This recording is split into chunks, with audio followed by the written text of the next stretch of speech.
Welcome to Camera Shake Podcast, episode 87, and it is Christmas. Is it? Well, almost. It's almost Christmas. But this is our last episode before Christmas. So, welcome to our Christmassy set. It's. I feel slightly sick. It's absolutely in the spirit of things. Yeah. It's very red and silver and light bulby and candly and. We even have a fire going. I do even have a fire going in the background. No expense spared. No expense spared. Exactly.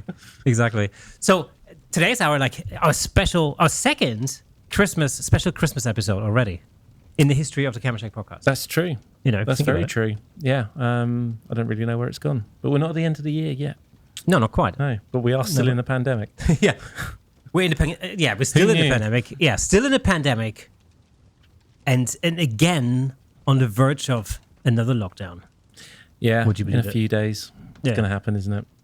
Well, they haven't said that, but it's going to happen. So here's the thing, right? So by the time we're recording this, we would have just heard, literally, on the news that, our national scientists have been advising our government, and they have been advising them to basically put more drastic measures into place. Mm-hmm. And then our government has come out and said, well, they're not going to do that. So... good or not? I don't know. From a public perspective, doesn't sound like it's the right thing to do, to ignore them, that is. Yeah, absolutely. But from a personal perspective, knowing how safe I keep myself and who I'm surrounding myself with and all of that, I'm very happy, if I'm brutally honest. Well, I mean, of course. But, the thing is, I think, as we're sitting here this week, we are still together in the same room. Who knows? Might not happen next week. It might not happen next week, exactly. So if you see ourselves in separate locations next week, then you know what's been going on. So, yep. And I am drinking beer. Yeah. Frustratingly, that's where we are almost 2 years later. Good times. Good times. Anyway, we're going to have a good time because it is Christmas. And in the spirit of Jingle Bells, I have a little present for you. Look at that. There you go. Merry Christmas. What's this? They are Lindors. What? This is a special. So rather than putting a bow on, you've put three Lindor chocolates. Well, in the shape of a bow. Well, I may or may not have wrapped this myself. I see. Oh wait, let's have a little look at the paper. This is important. Rawsome Christmas. Exactly. No, have a roaring good Christmas. Wow. Title aside, fun fact for you: do you know? Out of every Christmas #1 song that there has been in the UK, how many songs have had the word Christmas or Xmas in the title? I don't know. Have a wild guess. What in terms of percentage? Just a straight number. There have been technically 70 or 80 Christmas #1s. Oh, okay. I'll say 35. Half of them. Okay. No, I'll give you one more shot. 20. Nope. 7. Really? That's it. Oh, wow. Okay. That's interesting. There you go. Side. I did a Christmas quiz earlier, and that was one of the things. There you go. Right, so. Well, I mean, I have to say, I actually played, I had the Alexa play a Spotify Christmas song list yesterday. Nice. Whilst my mum is over here, and that's a whole different story, but I'll tell you about this later. Well, basically, we were baking Christmas cookies with the kids and everything yesterday, and we put some Christmas music on, got the Spotify Christmas song list out, and I tell you, I probably recognized a quarter of the tracks. Wow. Yeah. Is it because none of them were by David Hasselhoff? It probably, yeah. I know how big of a Hoff fan you well, are. Absolutely, yeah. Being German and all. You cannot beat the Hoff. Exactly. Not anymore. Not anymore, no. Right, so the interesting thing is that I got Kay nutting. And there is a reason for it. I just don't like him. No. There's it. No, I have expensive taste. I've literally been working 65 to 70 hours a week for about 6 weeks, and I got 45 minutes to an hour's Christmas shopping in yesterday. Well, see, I knew this already. That's it. Which is why I geared my present to you, so that it might make your work week a little bit easier. Oh, I see. Oh, can I open it? Sorry. Yeah, open it. Go on. Do I take the balls off first? whatever. Can I take your balls of my present first? Yeah, of course. If you Okay. want. Weirdly, I felt a bit like Dave Williams then. Well, That there you go. sounds very much like something he would say. Hey, Dave. How's Iceland? Wait, no, he's in. Is he still in Iceland? Well, as we speak at the moment, he's in Finland and Lapland. Yeah, Yeah. Lapland. My friend just came back from Lapland. Really? Yeah. With his family. Came back with COVID. Oh, really? Well, I'm Well, surprised. His daughter did, anyway. I'm surprised there are enough people there to even spread the disease. Is this like a 70 to 200 lens? Yeah, that'd be good, wouldn't it? Yeah. 800. It is. Well, It's a wooden box, everybody. A wooden box. We have a wooden box. so I mean, you know, we're talking about presents. For It's still a photographers. wooden box all the way around. Yeah. It looks like it needs to lay flat. Okay. Let's see. Wait, which way shall I open it? Towards me or towards the camera? I'll open it towards the camera. Okay. Oh, here we go. And it's just some hay. It's just hay. Look at that. Just That's all hay. it is. Thanks, mate. Well, But no, there's more inside. What have we got here? Oh, wow. What's this? What is this? Imported Canadian Club. Canadian whiskey. Canadian whiskey. There you go. You know, that nation famed for its whiskey. exactly. Smooth and oaky, Wow. it says. Oh, wow. Look at that. Exactly. Thank you very much. That's well, that is interesting. And this is in no way prepared, I assure you.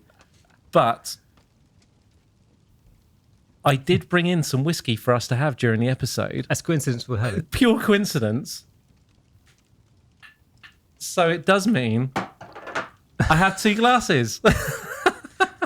What are the chances? Yeah. What are the chances? Look at that. As if that was planned, but it wasn't. It really wasn't. It really, really wasn't. That's amazing. Oh, thank you very much. That's I'm all right, just you're going to welcome. clean up this hay because I don't like mess. Oh, it's all over me. It's all over me. Oh, that's brilliant. Absolutely brilliant. And a wicked box to go with it. Yeah. That's superb. I'm going to put the box on the floor, though, for a minute. All right. Space. Right. Should we keep talking? Well, Sure. well, I'll be host. I'll pull. Okay. I'm going to finish this first, though.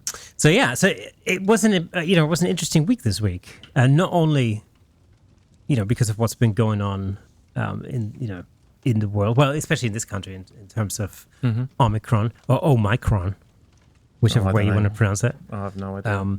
But also, as I mentioned, like my mom's come over for the first time in 2 years, and I went to pick her up from Heathrow Airport. And I don't think I've ever seen the arrivals hall at Heathrow being so empty.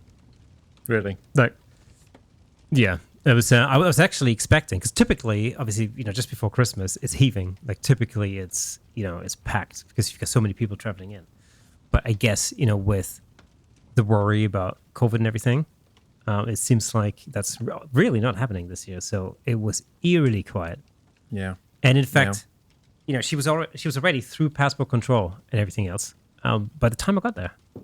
That's amazing. Yeah, I mean that's never happened before. I mean, I used to find that going through Terminal 5 sometimes. yeah. You could be off the plane and out the door in half an hour. Yeah.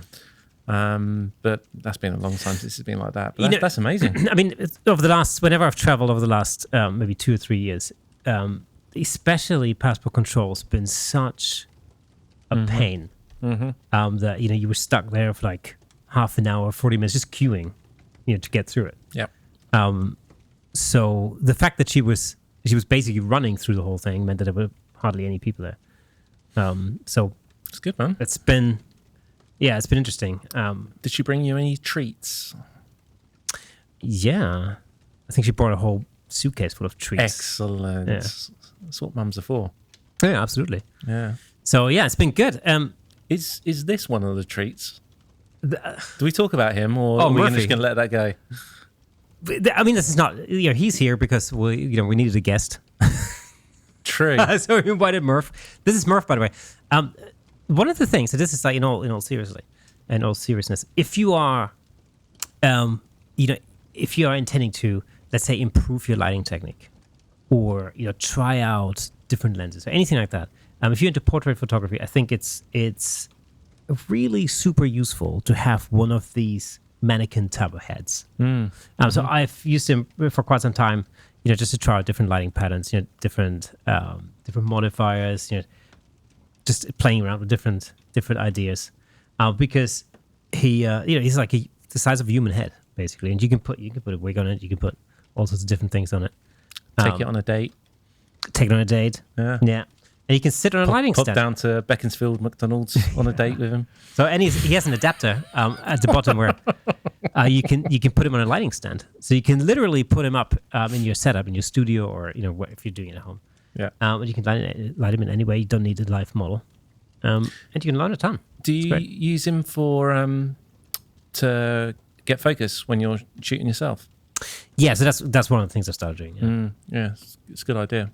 If you can find it, obviously support him in the right way. What is on his glasses? Oh, that's ice. I say it doesn't look like ice. So these glasses it's actually part of a photo shoot we did with David Williams. I was going to say, is this the thing you did with Dave? Yes. It's a prop. It's a prop. Wicked. For a shoot. Wicked. And what's the ice made from? What did you use for that? It's a glue gun.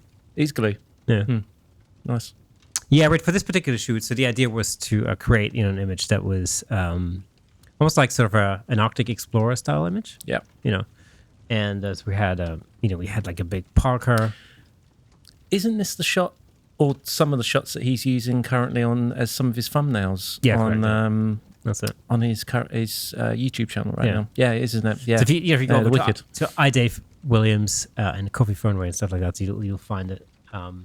You'll see the shot on his social media and whatever. Yeah. But totally. the idea there was basically to create a portrait style, of an Arctic Explorer type of a look. So we had fake snow, which actually on camera looks super realistic. Yeah, interesting.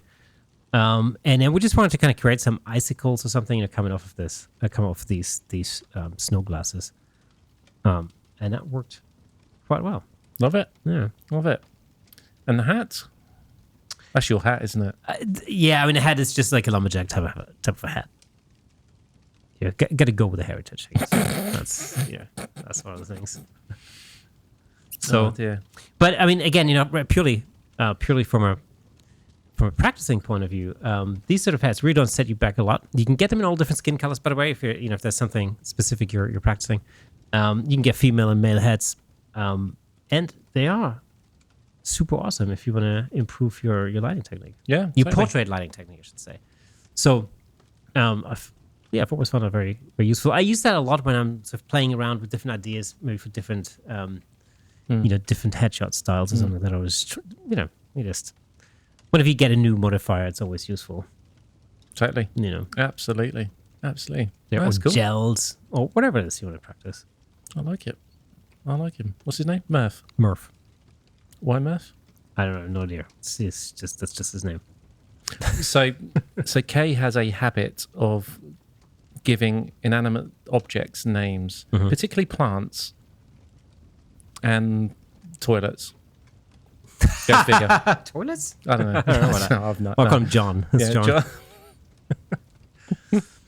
But yeah, our plants have names. They do. Yeah, our plants have names. Bob recently died, by the way. So did he? No. What's the other one on set in Wickham? Oh, Frankie Boy. Frankie Boy. I saw him the other day. He doesn't look too good, I guess. He looks exactly the same as he did 2 years ago, which is dead, but he still somehow looks alive. Well, he's not gone brown. He's just drooped, and that's perfect for a set. Think about it. Unless at least we're using real plants, not using plastic. Yeah, there is that. There is that. So yeah. Anyway, should we try this whiskey? For sure, 100%. Merry Christmas. Merry Christmas. Merry Christmas to our viewers and listeners. Let's see how this tastes. Canada's finest. So the last time I had whiskey with you, it didn't end too well. No, it didn't.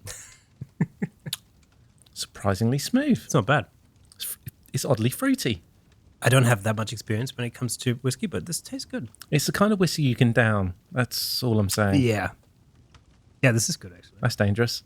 Right, let's see how how the next hour goes. This is promising to be fun.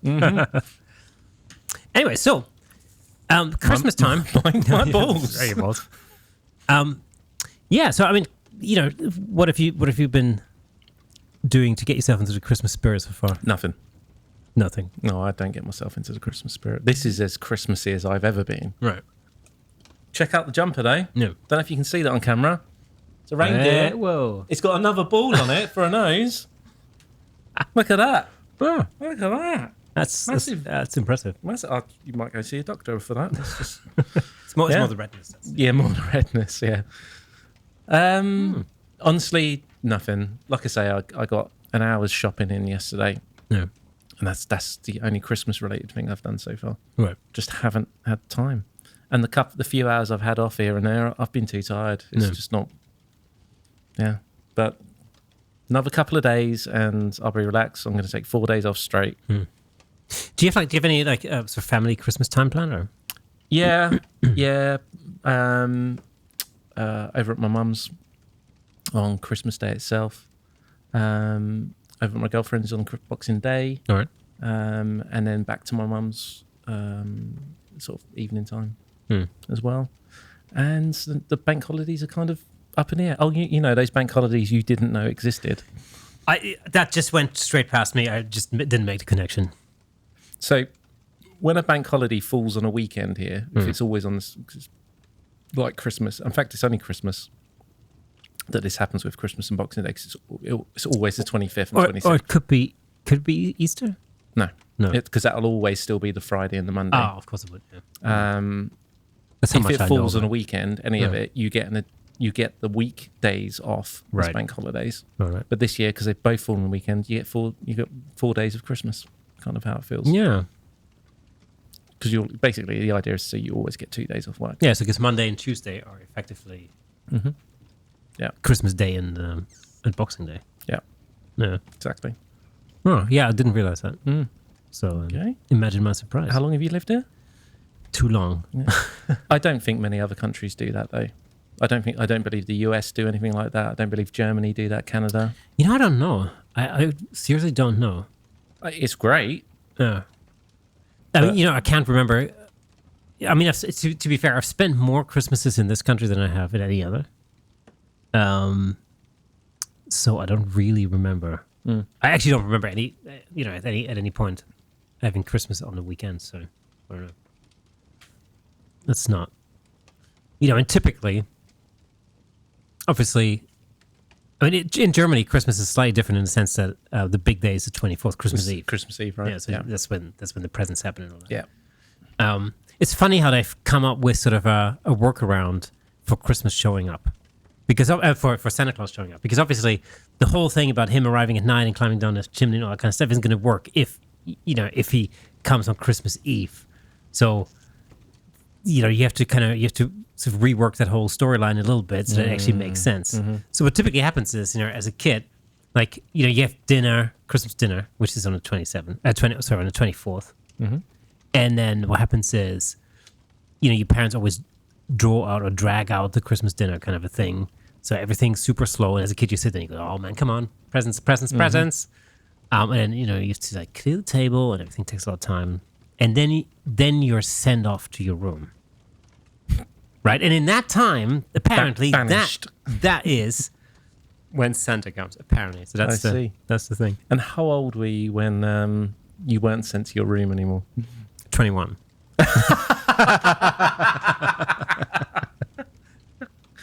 Oh, superb. I really, really hope that's true. Where isn't that, But that typically happens, I guess,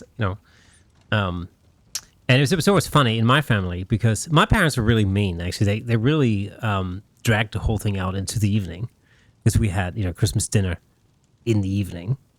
But my cousins, who lived in a different town a couple of hours away, they always had it in the afternoon, and so they would already call at like 5 o'clock with all the presents and everything. They're like, "Hey, look what I got!" And I still be sitting there going, "We haven't even had dinner yet." Oh man. This isn't cool. But That's a German tradition. I think you need to raise that with Mum now that she's over. I am because because of course now she's over here. We're doing it. We're following the English tradition, and I'm not going to give her her presents until halfway through Christmas Day. That's my revenge. That's mean. I know. That's mean. I know. How old's your mum? 60, are you? There's no way that's true. Yeah, 60s. Really? 60s, 65. Hang on, let me think. 66 or 67, yeah, 66. And how much younger than you am I? Quite a few years, right? Yeah, you were like 9 years younger than me or something, or 10, or 9 or 10. Oh, 20. I always think 20. Yeah, well, visually, clearly 20, but okay. Yeah, something like that. No, my mum's about the same age. Oh, really? Well, my mum was very young when she had me. So. And I know she's watching. I know how old you are. Cheers. I know how old you are. Cheers, Mummy Kirby. Ooh. Right. That's enough about Christmas. Good God. Bah humbug. Let's talk about something interesting. Well, now... and I know there's going to be a couple of you out there who are going to monitor the number of times I top up my glass. I'm not going to top up Kay's glass because he's driving. I'm easy. So, I thought about this.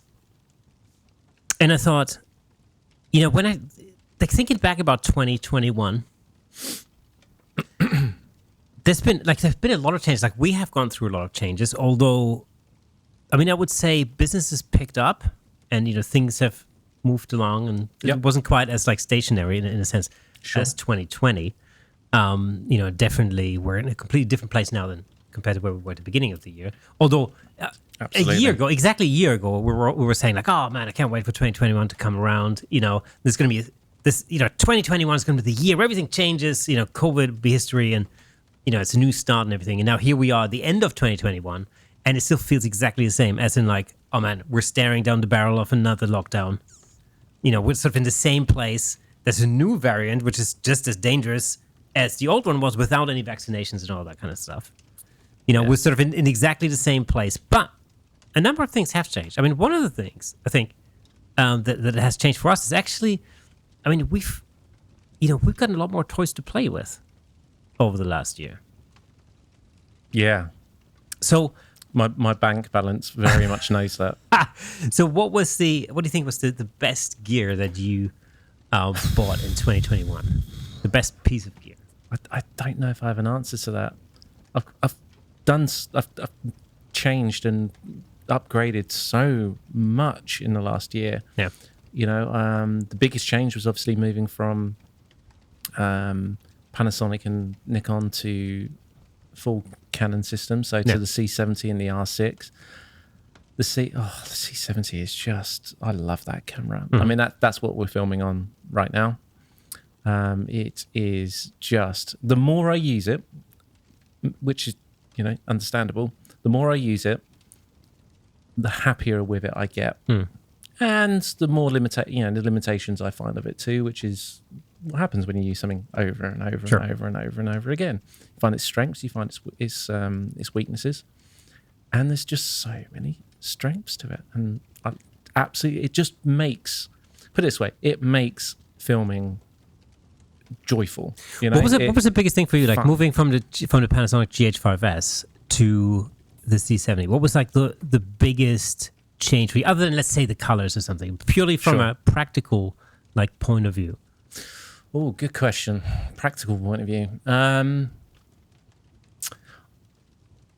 Okay. So single-handedly, the biggest difference I found as soon as I started using it, and I guess that's probably, it's changed slightly as you get used to it and you find out new things about the camera and how it operates. But pretty much as soon as I switched it on, I realized how good the autofocus system is on it. Okay. And its ability to face track is just spectacular. Yeah. It's so good. So good. The tracking on the GH5S was just atrocious.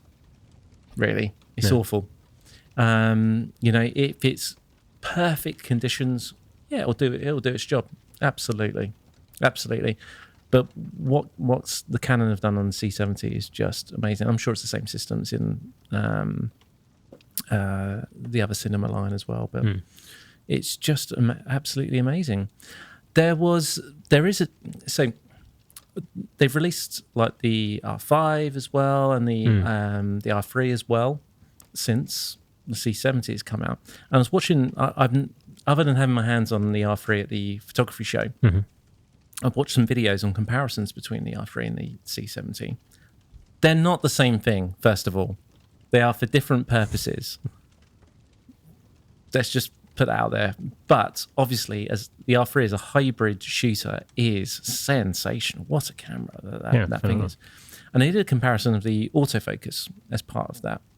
I forget the guy's name right now, but he doesn't have all that many followers on YouTube, but he bloody deserves it. But that sounds familiar. So if you are listening to this podcast, exactly, make sure you head over to YouTube.com and give us a follow up. We very much appreciate it. Thank you very much. Exactly. But he is full of knowledge, practical knowledge, straight talking, no fluff and crap around the edges. Just, this is how I see it. This is practically what happened. And he goes about it in a methodical way. You can't ask for more. I'm going to tell Kay after this exactly who it is. So we put a link to him in the description below.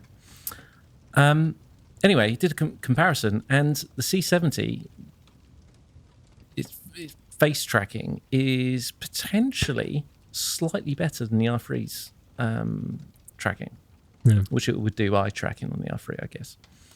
But the key feature that the R3 doesn't have, but the C70 does, is face-only tracking. Right. So what I mean by that is if you put eye tracking on the R3, the R6, the R5, anything like that, it will focus on an eye. If it doesn't find an eye, it will focus on what it thinks to focus on. Okay? So if you're doing a shot of yourself, let's say, or someone else, and they move out of frame, it's going to then focus on the background. That's ultimately what it do. You don't really want that because that looks rubbish and amateur. C70, you can switch it to face only, so that as soon as you start leaving the frame, it's going to track your face to the edge of the frame. As soon as you leave it, it's going to leave it at the focus it was at when you left the frame. Yeah. You can't ask for more than that. It's superb. I don't know why that feature isn't available on every single camera, because it's clearly easy to implement. We've said this several times. I mean, this is like a bit of a kind of an in-joke whenever we're setting up to record an episode here. We're trying to outfox the face tracking on the C70, and we have yet to manage to do that. Yeah. So it is lightning fast. Yeah. I know it's a total tangent onto the C70. I guess what? So the C70 is probably my favorite gear purchase of the year. Right. Followed closely by my upgraded legs and fluid head. Oh, okay. Because they've made the world of difference. Although, admittedly, I haven't been able to use them all that much since I got them. Just a good handful of times, but enough to know that, God, I enjoy using those. It's just enjoyable to use. So I got the Satchler. The leg's name escaped me right now. I forget. I'll let you know. You can put it in the description. But they're the ones which just have latches at the top to raise up and down rather than multiple sections of legs. Yeah, that's really practical, actually. It's amazing. Really makes all the difference. And then the head was the Active 8, I believe it was the Active 6 fluid head from Satchler. And it is just sensational. It's sometimes, when you look at tripods, I think, you forget that the practicality issue is really super important. Yeah. The kind of stuff that we usually shoot, it does require to reset the tripod and move it around, very often. And so it does, yeah. Just to, rather than it having twist type of, connectors or locks on the legs or flaps or whatever, to be able to take this thing and just simply to lift it up and move it around, and everything just falls into place. It's such a time saver. What's so great about this combination of head, and it's not a flat plate on the tripod, it's a bowl instead. So what that enables you to do is you don't actually have to set your tripod legs up straight, as in level. No. You don't. Doesn't matter. You'll want it to be there or thereabouts to make sure that it's stable, obviously, and secure, and it doesn't fall over or topple over. But what you can then do is, even if it's kind of on the piss a little bit like this, because it's in the bowl head. So, by the way, this that term on the piss, I never understood what that meant when I first moved to this country. No way. Yeah, it's like it took years. When people are talking about like how they're hanging pictures or whatever, picture frames. They go, "Oh, it's a little on the piss," like shelves or whatever. What's he talking about, like, on the piss? What's going on? Superb. I think all of it. Well, actually, did I say that in America? I'm not sure. I don't think so. I've never heard that before. Okay, so on the piss are transatlantic cousins. It just simply means it's not level. It's just that's it. That's all it means on the piss. Yeah. That's all it means. I couldn't give you the etymology of it or where it comes from. I have no idea. But anyway, the legs can be on the piss, but with the head, particularly with this satchel head, you just lift the lever at the front. It's got obviously got a spirit level bubble on it, and you just look at it, move, and it's straight, locked, done. It takes seconds, and you're completely level. Yeah, it's because ultimately all that matters is as long as the camera's level, it's actually all that matters. And the whole thing is light as a feather. That's the other thing. Yeah, all carbon fiber. Don't get me wrong, it was not cheap, but I'm glad I spent the money because they're going to last me a lifetime. And anything like tripods, I think you get what you spent. Yeah, basically, it's worth spending a few more bucks, on a tripod or even a head, because you get something that'll last you a lot longer. I think with any gear, it's there's a level of kind of diminishing returns. So once you start paying a certain amount for a tripod or a head or anything like that, once you start, it's that kind of curve. It's really steep, brilliant. Once you hit, just for argument's sake, £1,000, then £2,000, £3,000, and then you know what I mean. Yeah, and that's the thing. I mean, it depends on. I think it depends on what it is that you're spending money on. Like, for instance, tripods, I wouldn't skimp on that. Yeah, like tripods, lenses, that sort of thing. I would spend the money because what you're really buying is the longevity of it. When it comes to light modifiers, though, I have to say that I don't actually think you have to spend that much money on 100%. Light modifiers. So this is probably the one area where I would say, a lot of the kind of branded light modifiers, like softboxes or whatever, are really not worth the money. Yeah. In comparison to cheaper alternatives. You get similar, if not the exact same results with an octobox, that costs you £60, let's say, in comparison to one that costs you £200. And I guarantee that you won't really see the difference in that. Absolutely. And totally agree. That's one thing I've learned, I think, over time, is that they're really, for me anyway, I don't see the need to spend, a lot of money on a Pro Photo branded octobox. 100%. I mean, we're looking at, so what we're using right now up here is an aperture light dome, the largest size. I think, what's that? 3 foot? Something like that, give or take, whatever it might be.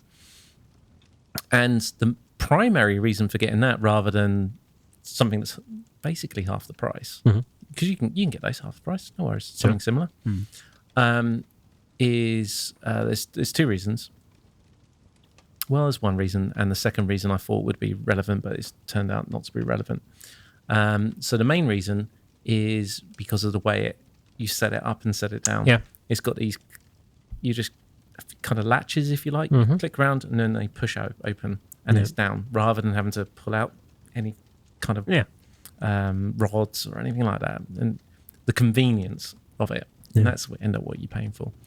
And the second reason was within it you get an additional bones mount kind of magnetic holder, if you like, that you can just quickly pop open and put gel in. Done. Oh, right. Okay. Yeah, that's cool. Nice touch. Yeah. Nice touch. Turns out, don't use gels all that often in it at all. But it's nice to have that option. Yeah. So they're really the two reasons I ended up getting that. See, the reason why I use the Octoboxes that I use... I'm just about to eat one of your balls. Oh, there you go. So the reason why I use the Octoboxes that I use is they sort of open up like an umbrella, almost. And that is super quick. It's literally one movement, the whole thing is open. That is so quick and so practical. There is sort of, there's a little danger that you get the skin of your fingers caught in it if you don't do it right. So it pays off to pay attention to what you're doing. But that being said, if you know how to do it, it is incredibly quick. I mean, it's, whilst like with the aperture light dome, you gotta go around the whole thing and like click out all these different rods. With the ones that I use, it's literally one move and it's open. It's done. Yeah. And so I like that when I'm setting up. It's just super, super, super quick. They fold together to probably the same size as the light dome, actually, roughly. He's probably slightly smaller. Yeah. So, it's relatively practical in that sense. But I've always liked them. They're super easy. And the brand name escapes me. To be honest, I've used them for so many years. And I've got so many of them. Is it Photar? Maybe. PHOTR? It might be. It might be. That's how much attention I pay to those. But if it's any different, we'll say below. Yeah, I have lots of different sizes, and they work really super well. For years and years and years, I used a pop-up softbox that's probably about 90 centimeters, maybe in diameter, something like that, like a square softbox. But just a pop-up one that really just slides over the kind of Bowens mount. Doesn't even lock in; it just slides over the thing. And I used to shoot tons and tons and tons of stuff. I went for years. That was like the main modifier that I used to use. Again, particularly for headshots, that size works quite well for headshots. The disadvantage when it comes to soft boxes in comparison to octoboxes is really predominantly the light you get in the eyes. Yep.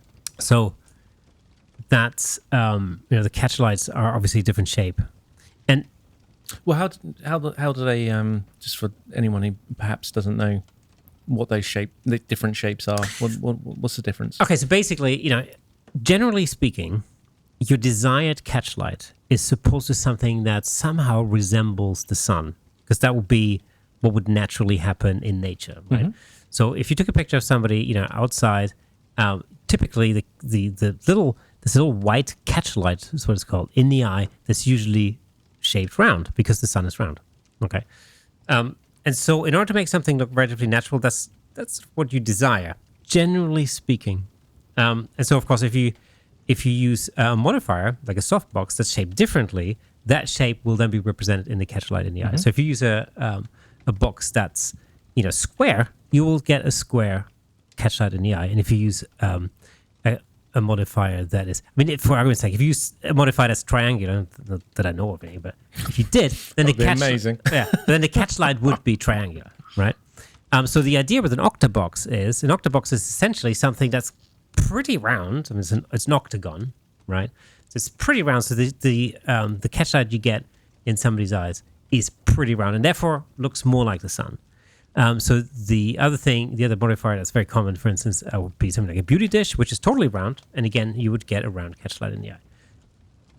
That's cool. But if you remember, Disney, for example, if you look at Disney animated characters, like Mickey Mouse or whatever, you very often see that the catch lines that they draw into the eyes are actually square. And there's all sorts of different theories as to why that is. Don't they? But when I first got into portrait photography, for example, I've always really liked square catch lights, and because it always reminded me of the kind of cartoon characters that I've sort of grown up with. Does that make sense? Yeah. So really, ultimately, I think the shape of modifier that you use is ultimately a creative decision. So it's interesting. If you look at film as well, you often see square and rectangular. Yes, and that basically tells you exactly what shape of modifiers have been used in that. I suspect there's more practical reasons behind using them than in film, at least, anyway. Than one of the things about like rectangular or square rectangular modifiers would be that actually you can link them together almost to create a much bigger, much wider light source. So you could do that. You could kind of create a wall of light almost with those, much more easily than you could with, like, let's say, octagons. So. And of course, until I guess not too long ago, just purely from a manufacturing point of view, it would have been easier to manufacture square softboxes than it would have been to create a contraption that opens up like an octagon. I mean, it's really no surprise that the first soft modifiers like this that came out decades ago were predominantly soft boxes. And actually, the idea, I mean, that's another thing to do with softboxes is that one of, a very desirable type of light in a studio situation, if you're shooting with available light, is window light. Mm-hmm. And windows are typically shaped square or rectangular. And so the idea with softboxes, of course, is that you're sort of imitating window light in a way.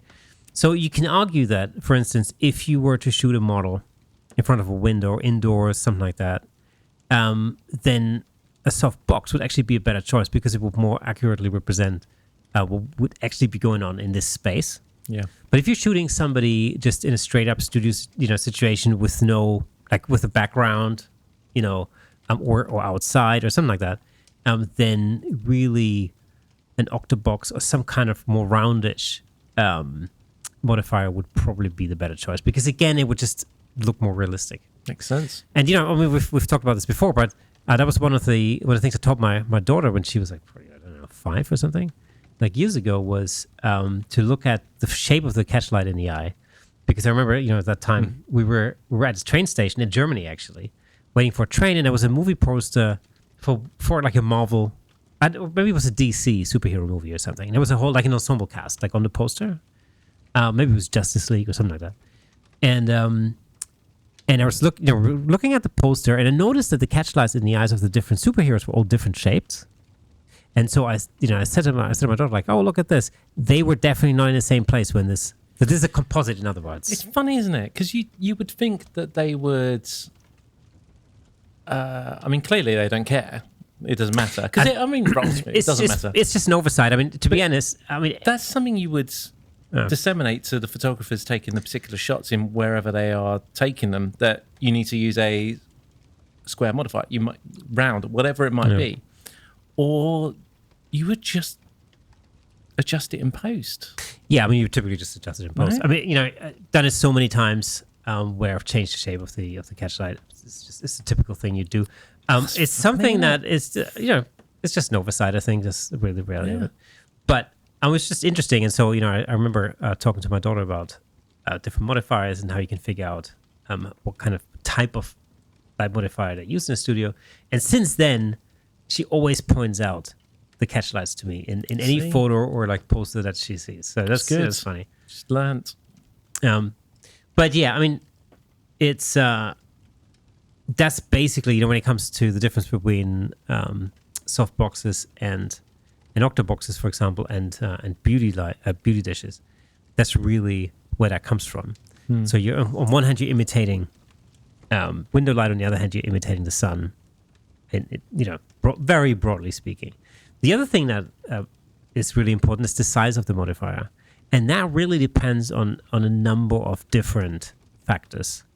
Because as always, the idea is the bigger the modifier in relation to the subject, the softer the light. Mm-hmm. So one, it has something to do with how soft or how hard you want the light to be.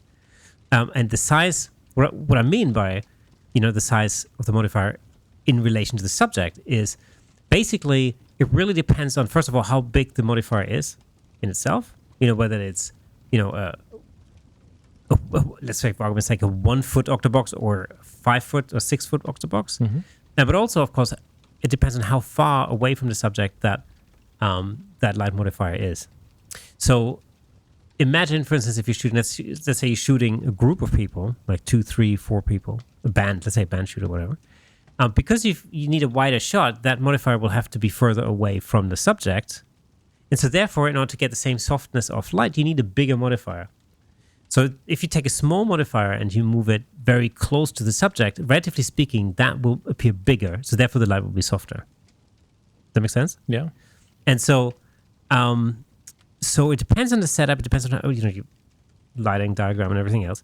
But basically speaking, a smaller modifier will appear bigger the closer you move it to a subject. So, for instance, if I go and do headshots, for example, I typically use a relatively small octabox because I'm only shooting the head, right, from the top of the head down to about just above the chest or something. I can move that thing in close, and because it's still going to be out of shot, even if it's still relatively close to the subject. So therefore, it'd be relatively large, and the light will be as soft as I want it to be. If I were to shoot a group of people, like in a band shoot or something, I would have to keep that modifier further away. So therefore, the light would be harder. But if I didn't want it, if I wanted to create softer light, I would just simply need to use a larger modifier for that. Which is, for instance, why I use my 5 or 6 foot octabox for a number of things. So would it be fair to say you're 6 foot from a subject? Mm-hmm. You can increase the size of the modifier to create softer light. Yeah. Or you can then or if you've got the room, you can move it closer to create the same look in softer light as well. Yeah, so basically the distance from a subject will simply change the softness of the light. Mm-hmm. And how it wraps around somebody's face, for example, and so on and so forth. So when you're creating something like, the typical that triangle under the light, triangle under the eye kind of look, for example, then it really depends on how far away from the subject you are and how big your modifier is. And if you think about it, that really has a lot to do with the space that you're in. Oh, totally. So a typical example is like my studio at home is the camera room is really small. It's tiny. And so I need to, I can't actually get the distance from a subject. So if I'm doing a full body, full length shot, I'm literally pushing my lights and my modifiers as close to the wall as I can because I don't really have the space. If you're in a big hall or a big studio or something, you can move them around any way you want. Easy peasy. And you very often see that in like bigger studios, for instance, the modifiers are usually quite a lot bigger because they just have that space to move around. Mm-hmm. In my case, everything's really tied up together. And so I can get away with using much smaller modifiers. And the thing is, you get a lot more control, especially when you harness reflections. In my case, in my studio space, the walls are all white. The walls and the ceiling are all painted white, and I get a lot of reflection there, obviously. And that's really what I want typically for headshots, because actually I want it to be evenly lit, but then I want to be able to regulate the shadows just by bringing that in with flags. That's usually what I do. But generally speaking, there's a lot of reflection going on because light bounces off the ceiling and the walls and everything. If you're in a much bigger space where the walls are much further away, you're gonna have to work with reflectors a lot more, and you're gonna have to sort of just tame that in a little bit, because otherwise your shadows might end up getting a little too deep. Mm-hmm. You have to kind of just fill them in. I have the opposite. The opposite problem. I don't really need to fill in the shadows. In fact, I have to create the shadows with flags. That's the problem that I have. Yeah. It's kind of the opposite from when you're in a bigger space. So yeah, I mean, the size of the modifier, the space in which you're in, all of those things really have an impact on the final result. But again, none of that is a problem as long as you know how to work the light that you've got in the space that you're in. So, and it's really all in. It's not very hard, but of course, experience is what really matters most. And again, we were talking about Murphy a minute ago. You're having something like that, like a mannequin head type of thing. is super useful in getting used to that. First of all, in the space that you're in, but then also, to create, to just, generate that ability to really modify the look that you're after in any space, and I think everybody's got their favorite old modifier they use. In fact, I did a thing with another photographer the other day, and he was using umbrellas. I don't really use umbrellas unless they're like for bigger group shoots, so they're really useful for that. I just like softboxes or octoboxes quite a lot. But what's for anyone who perhaps only uses one or the other, what's the difference in using them, both practically and the result that you get? Okay, so the thing with umbrellas is they are just, you're just not able to control the light as closely as you can with softboxes. So with an umbrella, for example, there's two different types of umbrellas, broadly speaking. There's basically two ways you can use them.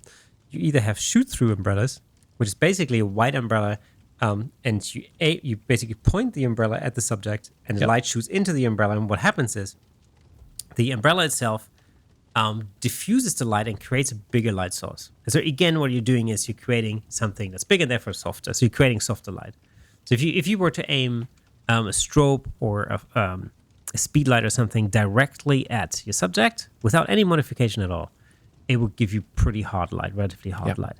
And that's a look. Nothing wrong with that. That's just a one particular look. And, it's the kind of thing that we think like, well, it looks very flashy, right? Like, it looks like somebody's used flash. But you can soften that light by simply creating a bigger surface, or a bigger diffusion surface. And so therefore you're creating a bigger light source. So if you think about, if you're pointing a speed light directly at a person, the actual light source is going to be like this big or something, a few inches across, because that's how big a speed light is. And if you shoot that through an umbrella, the light spreads out, and the size of the umbrella becomes the size of the light source, so therefore the light's softer. Okay, but because you're shooting into the umbrella and the light goes absolutely everywhere, it's also really hard to really control the direction of the light that way. Because again, if you're in a relatively small room, the light, bounces, it reflects back out of the umbrella and it goes up to the ceiling and reflects everywhere. You're not really going to be able to control the direction or the directionality of that light very much. So that's good. Doesn't have to be a bad thing. That's really good when you're shooting a group of people. Right. Because you want everybody to be lit relatively evenly, and so therefore umbrellas are perfect for that. But if you're, it's funny because you, rightly or wrongly, you kind of associate umbrellas with your high street portrait photography studios. Yeah, well, okay. So, do you know what I mean? Yes. Yeah, I don't mean I know it kind of comes across as a negative thing, but that's not what I mean at all. There's a reason for that. Yeah. But that's what I kind of associate umbrellas with. Yeah, absolutely, and there's a reason for that. But before we get to that, let me just talk about the other way to use umbrellas. Of course. So again, you can use them as shoot-through umbrellas. It's basically just a white umbrella and you shoot through it. But the other thing is also you can use them as a reflector almost, where you turn the whole thing around and you're pointing your speed light or your strobe away from the subject, and you're basically opening up the umbrella. At the inside of the umbrella, they're usually black, but the inside is usually reflective, so it could be silver, for example, or white. And what happens is you shoot into the umbrella, and the light bounces off and reflects back onto the subject. And again, you're getting a bigger light source, a wider spread, slightly different look from a shoot-through umbrella. But again, because of the nature of an umbrella, it just spills everywhere. It goes absolutely everywhere, and the directionality of it is very difficult to control that way. Now, I did a thing with another photographer not too long ago, and he's been using umbrellas pretty much exclusively for years and years and years. And he had the same tatty old umbrellas that he's been using for the last 20 years or something. And of course, what he does, he just opens or closes the umbrella to different degrees in order to change the direction of the light or control the direction of the light a little bit. That's great. Totally doable.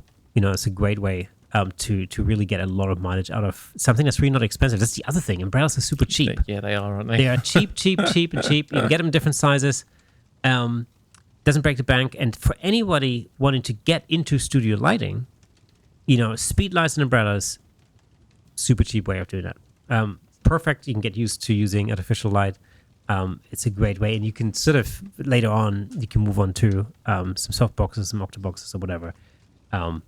Totally awesome. I mean, it's a great way to get into it. The thing about high street photographers that you mentioned is that and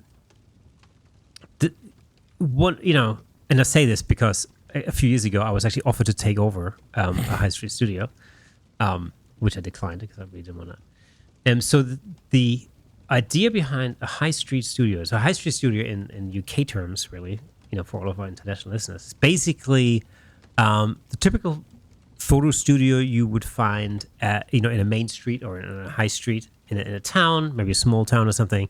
And they predominantly do family photos, portraits, a newborn, that sort of stuff, right? The idea there really is basically anything for the family that Joe Public would want. For Joe Public, right? Yeah, and they might do other things on the side, whatever. If you're looking for headshots or portraits for a professional reason, that's probably not where those people are going to go. It's definitely not what they specialize in. It's for someone walking literally down the high street or the road who go, oh, I want to take my family in for that. I want to do this with my dog, or I want to, whatever it might be. And you would call that a generalist photographer, and there's a need for that, and there's a reason for that, and that's all cool. Yeah. But when you go into a studio like this, and I know this from personal experience because there's this long tradition in my family to go to the photographer, to the studio, and have a family portrait done like every year or whatever, right? In all sorts of different constellations, and that goes back decades and decades in my family, right? And so it's this thing where, get yourself dressed up on a particular day, you go to the studio, and you walk in, they take a few shots, you walk out, and then they get you the prints. Maybe a week later or something, you pick up the prints, and that's it, right? And of course, what happens there, if you think about it, that's the point where they're selling a lot of shoots really cheap because it has to be affordable to families, right? This is very different from some more contemporary studio ideas, but generally speaking, traditionally, you go in as a family, you'd pay for a family shoot. It wouldn't break the bank; it would be relatively cheap, and you get a few prints out of it as well. Okay, cool. Now, with that model, you have to sell a lot of slots, and you have to sell them really cheaply, which is why I remember, you get like flyers through the door saying like, family photo shoot for like 40 quid or something. And I sit there and think, how can they make a living? I mean, it's just not totally not feasible. But of course, it's the number of shoots that you get in. So you're constantly having to promote what you're doing. You're constantly having to get people through the door. And what that means is time is money. When people turn up in a studio, you can't start fuffing around, moving lights around or something. It has to be the one setup that fits all. And umbrellas are actually really good Great for that. Yeah. It's very, very different from the type of photographer that's much more specialized. Like, for instance, if you go to a headshot photographer, you go there for a very specific reason because you need something very specific, which is a headshot. Especially when you look at we talked about Ivan Wies's work, for instance, in the past. Like, that's so specific. It basically means you go to Ivan because not only because you want a headshot, but because you want that particular look of headshot. That's why you go to this specific, particular photographer. And why anyone would not want that specific type of headshot is beyond me. That's that. And if it's awesome. Absolutely. And if you don't like Ivan's work, come and see me. Awesome. Yeah. But so this is very, very different. But then, of course, as always in any form of business, if you're looking for something very specific, that also comes with a price tag. And that's, of course, aimed at a completely different clientele from the high street, for sure. From the high street photography type of a thing. And so, again, the gear that you use very much reflects what it is that you're doing. If you're doing something that's very generalist, then you need a light source and equipment that will be very general. And again, umbrellas work really, really well for that. And so, yeah, so I mean, these are basically, long story cut short, these are really the two ways that you would use umbrellas with. There's a lot more flexibility in umbrellas actually than people initially think potentially, because you can also get diffusion socks that go over the top of it. You can actually turn an umbrella into a softbox by literally putting like a diffusion material over the umbrella. And these ones are actually really, really useful if you're the kind of photographer that takes the stuff on the road. So if you go and you go to your client's premises, for example, or you go to convention centers, or you're shooting conferences or something like that, that really, really allows you to really pack down your gear a lot smaller, because an umbrella takes virtually almost zero space compared to a softbox or an octobox. And when you're traveling, that really makes a big difference. So, and I remember we were talking about like my shooting space, for instance, in the past, and the fact that I like to use particular lights by Interfit because they're cuboid and they have different form factors, and I get them close to the wall. And quite a few people have commented on, why don't you use umbrellas with a diffusion sock, because you can turn it around and you can basically push the umbrella against it. Well, true, absolutely true. I just happen to like octoboxes. Yeah. There's subtle differences when it comes to the quality of the light, and there are subtle differences in how you can feather the light and stuff like that. Here's a question for you. What does a catch light from an octobox versus a umbrella look like? So they look very similar. They look similar. They look very similar, particular. Under circumstances they don't, because again, it's the shape of the light modifier that's the important part. So what looks a little bit different, for instance, is a beauty dish. A beauty dish is round, but a beauty dish has a reflector plate in the middle. And what you typically see as a catch light is basically a round catch light with a slightly darker spot in the middle. Not to be mistaken for a ring light, because a ring light has a really dark center, and looks not like a sun at all. Literally, it's just a ring of light, which has its own look, and it does, and they absolutely have their uses, and they have some very practical uses as well. Ask Tommy Reynolds. Oh, for sure. But if you're only using that, and of course, what we haven't really talked about is using reflectors, for example, because again, you can add multiple catch lights into the eye by using reflectors, or multiple light sources. So this, but again, then you get into the point where these are like creative decisions. Peter Hurley's work, for instance, he uses a different way of constant light. That's sort of they're actually three strip boxes that are rectangular and relatively narrow, and they're basically arranged into a triangle. And what you get is you get this triangular shape around the pupil of the eye, which is a very distinctive look. That doesn't look natural at all, because the last time I checked, our sun is not triangular. But it could be. Well, you don't know. Well. But it creates a look and a very specific look, and also the way that it evenly lights the surface, the mask of the face. It looks spectacular. Is great. Is very very specific. It's a very specific look. But again, these are the things that you would consider as a portrait photographer, for example. So you basically you consider the shape of the light source, the distance of the light source, and the size of the light source to your subject, and that'll basically then inform you as to how how hard or how soft the light source is, and which direction it comes from, and all that kind of stuff. So what I'm wondering is, how did we get onto all of that? I have no idea. I can't remember. We honestly can't remember. Wow. Oh. Interesting subject, though. It really is. I didn't expect to go there. Yeah, but there you go. That's what this podcast is all about. I tell you, we got there. Oh wait, no, you're talking about Cara and. Oh no. We were talking about our favorite piece of gear that we bought this year. That's it. Yeah. There we go. Yeah. Well, actually, just to continue on with that, coming back to that. What's yours? It's actually a C-stand that I bought. How boring. Oh well, it seems boring, but it's No, it seems boring. But it's because I haven't actually, to be honest, I haven't bought any lenses. I haven't bought any camera bodies for sure. In the last 12 months, I'm pretty sure I haven't. No. See, I've gone for a real shift in gear these like past 12, 18 months or so. Yeah, and I'm hanging tight. But you're hanging tight. I'm hanging tight because I'm waiting for something very specific to happen. But C-stand's good though. Yeah, so C-stand is a very extremely useful tool, and they are more pricey. And I've sort of shied away from that in the past, predominantly because actually I used to, pre-pandemic, I used to travel a lot with my gear. And so, being able to pack down my light stands and whatever really small was actually really important. So, I've never really had a need for a C-stand. But now that I'm shooting more in a set space, I actually find C-stands incredibly useful. It's probably the single most practical, useful tool or piece of equipment that I use. There is very little one can do. Any C-stand, there's very little it can't do. There's very little they can't do.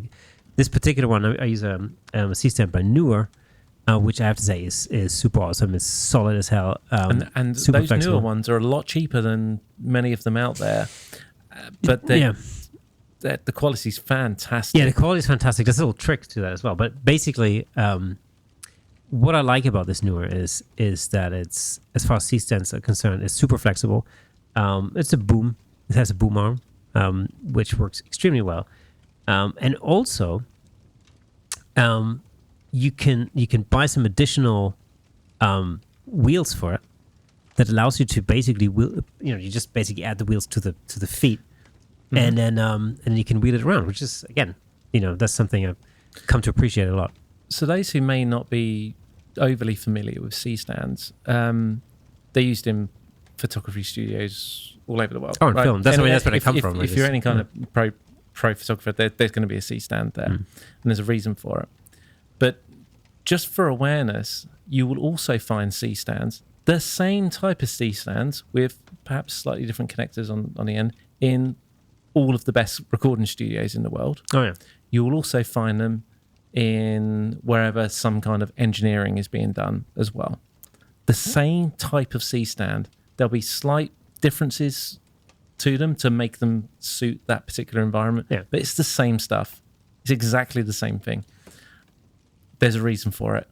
They're the most durable stands I've ever seen. Yeah, they're durable. They're flexible. They're solid. Anybody who's ever used any like light stands, like foldable light stands, will. I mean, I think any photographer I know that does anything remotely with, artificial lighting and has a collection of regular light stands will tell you that basically, they break all the time.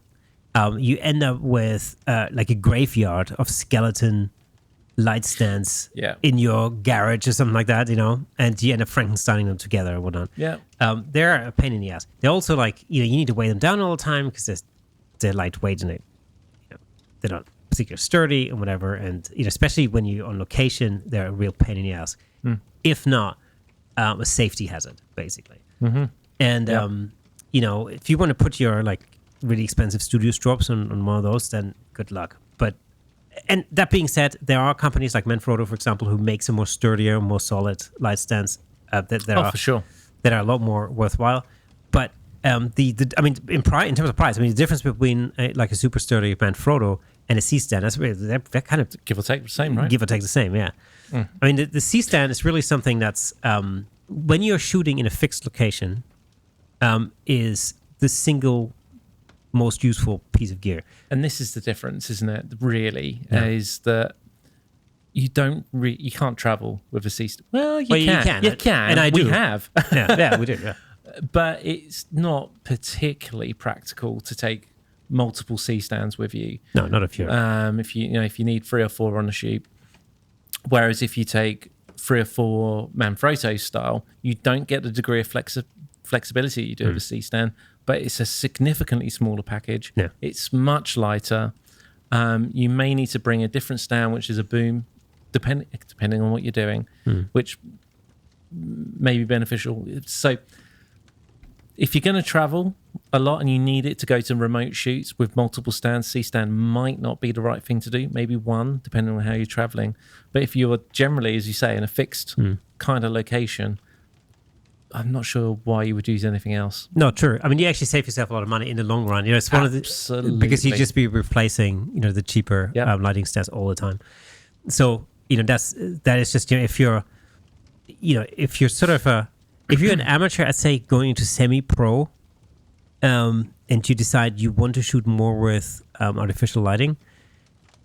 I mean, making an investment into a C-stand that will pay off very quickly, I think.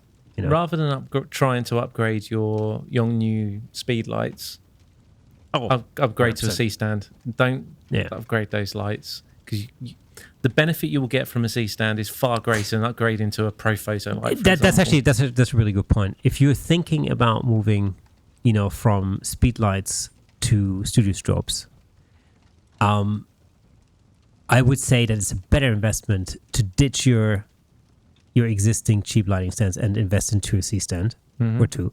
That's probably a better investment, and carry on using speed lights rather than spending considerably more money and upgrading to studio strobes.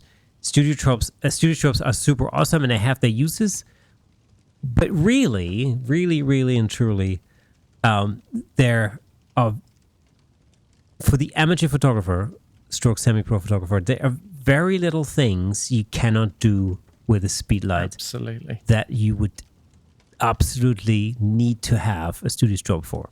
I mean, in my view, I've run my business for 4 or 5 years or something on speed lights alone. I never had a problem. It's never been an issue. If it wasn't for a number of practicality issues, I would quite happily carry on shooting with speed lights. Absolutely no problem. Yeah. But actually, just talking about one thing to do with C-stands that I've come across over the last year, which has again turned out to be one of the best little hacks that I've come across. This is actually based on something I saw Joel Grimes do, and that's the thing is, like when you put your studio strobe when you connect that to your C-stand or to any lighting stand, you find that the tip of the lighting stand is usually round, right? Mm-hmm. Which is not a problem if you set up your lighting stand and you put your light on top of it. Not a problem. As soon as you work with a boom arm and you try and move that around at a right angle, for example, or as any angle, then what happens is the weight of the strobe will basically mean that the strobe itself starts turning or twisting on the top, because the top of the connector is round. So if your boom's pointing out straight, and you've got you've got your modifier pointing, it's attached off that way, just for argument's sake. Yeah. It's going to gradually go like that, isn't exactly, it? Because no matter how no matter how tight you tighten the might be right for a little while, but exactly. And if you're using like a studio strobe, plus an octobox, then the weight of that will very quickly make itself known. And then what happens is you tighten the actual tightening screw on the strobe more and more, and eventually over tighten it, and that's happened to me. And they're often plastic as well, those ones. And that's happened to me. You over tighten it, the thing breaks, you bug it, and you're gonna have to spend some money on getting a replacement. I say that. Tell us, Kay, what is the solution? Well, I'll tell you what the solution is in a minute, but this is a real shout out to our friends at Interfit, by the way, because this happened to me on one of my Interfit badges, and I called them up, and literally within a day or two, I had a replacement in the mail. It was super easy, and the guys at Interfit were incredibly helpful, especially because I had a production coming up as well. I needed to find a super fast solution for that, and that was awesome, I have to say. So big thumbs up to the guys at Interfit, legends, who are absolute legends, and saved the day for me there. So thank you very much. But here's the solution for the Shall lights. I say it again? Yeah. Tell us, Kay, what's the solution? Well, the solution is an angle grinder. It's the solution. Tell us, Kay, how many fingers have you got left? all 10. All 10. This is me. I'm not. What did you do? So the idea really is that you essentially, you want to create a flat surface on one side of the tip of the light stand, right? Of the boom arm. And so... That's so freaking obvious, isn't it? I know it's obvious. And I don't know why they don't make them like this. Why aren't... That's a very good point. Why do they not make them like that? That doesn't make any sense to me. Someone out there knows. I mean, that just doesn't make any sense to me. Anyway, so I basically went and I literally, and again, Joel Grimes put me onto this idea because he does that to every one of his lighting stands. And so I went, okay, no problem. I went to B&Q, which is our like DIY home store kind of thing here in the UK. I bought an angle grinder for literally for 25 quid. Home America. Depot, yeah. I bought an angle grinder for 25 quid, and a grinding disc or whatever. And I went to it and I literally just grinded a flat surface on the tip of the lighting stand. I did that to all of my lighting stands, by the way, and to the boom arm that we use for audio and stuff like that, because I had a little connector for that, like a little adapter. Yeah. I cannot tell you how this little modification that literally took 2 minutes to make has entirely changed, my stress levels at a shoot. I mean, it's just incredible, and it's something so simple that anybody with zero DIY skills will be able to manage, by the way. Honestly, it was that easy. Why haven't you given me the grinder yet? You can borrow it. I've got this. Yeah, it's at home. Yeah, for any boomer, like I don't know if we're using boom there, but the boom that you have. Yeah, we should definitely do that to that. Yeah, 100%. So I did that. Huh. And it literally takes under 2 minutes to make, and it's don't take our word for it at all. Joel Grimes does it. If it's good should enough, be enough. Well, that was basically it. If it's good enough for Joel, then it'll be good enough for me. And it's like I said, it was a little hack. I'm super grateful that he taught me how to do that. And it's such a tiny little but super useful thing. This brings me to the whole hack thing. I think that there are people out there who use little hacks like that for all sorts of different things to do with photography and stuff like that. So if you know of a little really useful hack, it'd be super awesome if you could share that with us and our listeners, because that's why we're here. We're trying to spread the love and the knowledge and all that. And if you have a little hack that you find really super useful, then please get in touch and share that with us. You can, of course, email us to camerashakepodcast@gmail.com, or you can just use any of the socials, Instagram, Facebook, and or leave a comment in the YouTube comments down below if you are watching this episode on YouTube. If you are listening to the audio version of this podcast, then there's nothing that will keep you from heading over to YouTube and give us a little, hit the subscribe button, ring the bell, and all that kind of jazz.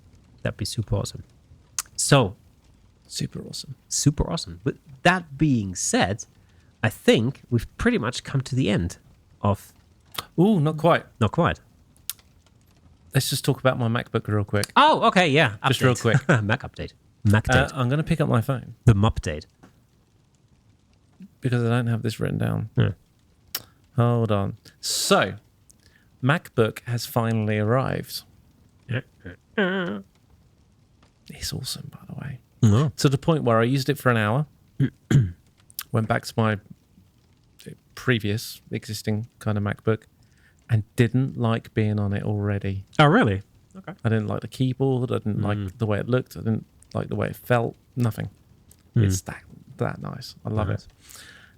But I did a very quick test, and it is very quick. So I only had it a few days, and I ran it while I was doing some other stuff elsewhere. And what I did was I exported our previous episode on my 2019 fully spec'd Intel i9 MacBook. And then I did the same thing on the new M1 Pro Max that I've got. Okay. Want to hear the results? All right, go for it. This is pure, just quick time test on just hit and export, done, moving the external hard drives over and running it again. Right. Both run on DaVinci Resolve, both studio versions, nothing else open, all that kind of stuff, both plugged in and powered and whatnot. Actually, that might not be. Actually, that's not true. Right. My old MacBook was plugged in and powered because the battery's knackered. Right. My new MacBook was on battery power. So actually, it's probably slightly throttled. That's worth noting. Either way, here are the results. So, 2019 MacBook, fully spec'd. Opening up DaVinci Resolve took 8 seconds. M1 Max MacBook, opening up DaVinci Resolve took 5 seconds. Okay. Slight increase, not a big deal, a few seconds. Sure. Right. I decided to note when the fans turned on as well. Okay. So I thought that could be quite interesting. So the fans on my 2019 MacBook, when they go on, they're either on or off. There doesn't ever seem to be anything in between. They're on or they're off. So, or off. Right. So once I hit export, the fans on my old MacBook, my 2019, turned on after a minute. Not hugely unexpected. The new MacBook turned on after 6 minutes, but were very quiet. There's varying levels of fans for these MacBooks. Then the total export, bearing in mind the episode was maybe an hour and a half, give or take. On my 2019 MacBook, took an hour and 15 minutes to export in total. And the new MacBook, you ready for this? Are you sure you're ready for this? Go for it. New MacBook took 20 minutes and 53 seconds. Oh, wow. Okay. What's that? 4 times? Yeah. Ish. Yeah. Just ballpark. Nice. There we go. Quick rough and ready test that I just ran just in the background Yeah. while I was doing other stuff. I will do something more substantial, but I don't think I need to. I don't care enough. I just know it's about 4 times faster at doing everything. But what I do notice immediately is I do some pre-renders and whatnot here and there. That was totally fresh. No pre-renders, just everything straight rendering and export. And rendering and encoding, I should say. But certain projects I will render at the same time. Right. In the back, a bit like Final Cut does. Yeah. Same principle. And they run at least 4 times faster as well. Nice. I don't know what to say. That's basically the point where, With 2 years difference, that's it. Yeah, I mean, that's the point where you basically realize that actually, that extra investment will pay back in time saved relatively quickly. Absolutely. And that's definitely the practical way to think about it. And that's the way I would ordinarily think about it. But I think about this particular one in a slightly different way. And it is what's the best way to put this? It's the difference between me ripping my hair out and going, will you hurry up? Why are you crashing? Why are you doing this? Why is this taking so long? To me happy. It's very nice. It's done. Thank you very much. Well done, Mac. That emotionally, it makes a bigger difference than the time saved. Yeah. Yeah. Well, yeah. When you know what it's like when something doesn't run or isn't running properly or is running really slow, you just want to smash your screen. Well, plus, I remember the days, so this would be like 15 years ago or something, when I used to use Premiere Pro with was it Creative Suite CS1 or 0. CS2? Yeah. When you had, even for a short video, you basically had to leave it on overnight to render. Back in like 2011 or something, 2012. And then the frustration, you wake up the next morning, you go and check, and something gone wrong, and it stopped rendering halfway through, and you go, flipping heck, I'm going to have to set this up again. And it's another 8 hours. Oh my God. So, I mean, that's, if you imagine how far we've come. I mean, this would have been like 720 footage. Yeah. You know what I mean? Whatever. I mean, relevant to the day, but, or relative to the day. But, I mean, it's amazing. This is it. And no doubt next year it'll be faster again. Sure. But interestingly, they're already releasing OS updates, which are speeding up different parts. And in particular, they've just put an alpha update out. So it's not even a beta yet, but the alpha version of it has sped up 3D rendering on it like 4 times. So when they released, and what I mean by that is that, just for argument's sake, they released a new MacBook, which is already doing my regular type of encoding and export at 4 times faster than my previous MacBook. Yeah. But it was doing 3D rendering. Let's just, for argument's sake, it was doing something in 10 minutes. The software update that they're bringing in right now has brought that 3D rendering down 4 times. Oh, wow. Amazing. It's a quarter, roughly. What else are they going to improve and make it more efficient? Well, you'll be able to do it on your phone. That's the next thing. And on that bombshell. What's a horrible bombshell to finish? I know, I'm joking. I know. But okay, so we have come to the end of episode 87 of the Camera Shake podcast. A Merry Christmas to you if you are listening to this episode on Christmas Day. Wow. You're safe in the knowledge that we are with you all the way. Now, we'll see you again next week. Of course, by that time, we would have been several pounds heavier, I suppose. And most likely so would you be. So we'll see you again on the other... Did you just call our viewers fat? Well, this is the effects of Christmas. Anyway, we'll see you on the other side of Christmas. Have a good time. Enjoy the holidays. Absolutely, Chubbs. Thanks. And have a good time. We'll see you next week.